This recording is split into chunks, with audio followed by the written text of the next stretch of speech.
7h27, 7h27, Charles Magnin, vous surveillez les réseaux sociaux. Donald Trump a encore beaucoup fait parler de lui hier. L'internaute le plus célèbre de la planète, accessoirement élu président des États-Unis, est encore une fois le sujet le plus discuté sur Twitter. En cause, les révélations sur de soi-disant documents compromettants. Documents qui n'ont jamais été confirmés. Il n'y a C'est-à-dire pas de que la preuve. presse entière est partie sur un document qu'on ne peut pas vérifier si c'est vrai ou faux. Aucune source, Non, ça, aucune c'est quand même vérification. extraordinaire, ça. Mais on J'ai parle rarement vu ça. notamment d'une histoire de sextape venue de Russie, rumeur catégoriquement démentie par Trump.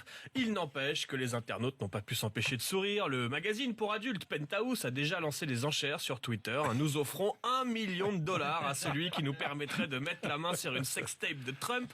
Quant aux internautes français, ils s'interrogent. Ça doit être quelque chose, une vidéo compromettante de Trump, étant donné que toutes ses interventions sont déjà compromettantes. Si ça se trouve, c'est Benzema qui a fait fuiter la sextape de Trump à Poutine. Bref, si les Russes avaient vraiment voulu discréditer Donald Trump, ils l'auraient filmé en train de lire un livre. Ça, c'est pas mal. Tiens. Cette affaire a été au cœur de la première conférence de Trump hier. Oui, première fois qu'il s'adressait à la presse depuis son élection. Alors vous connaissez ses relations très cordiales avec les médias. Exemple hier avec un journaliste de CNN qui a désespérément tenté de lui poser une question. Non, non, vous vous taisez. Non, non, elle pose une question. Ne soyez pas impoli.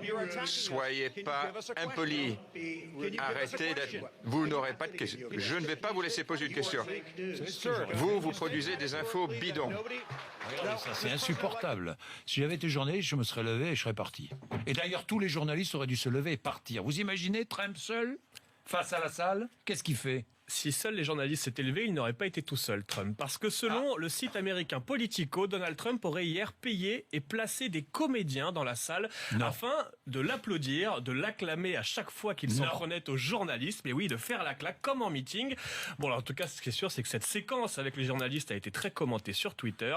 Trump qui accuse CNN de diffuser de fausses infos, c'est un peu comme si Depardieu accusait Sami Nasseri d'être alcoolique. Il est 7h29. Merci. Oui, Mathieu. À suivre dans Bourdin.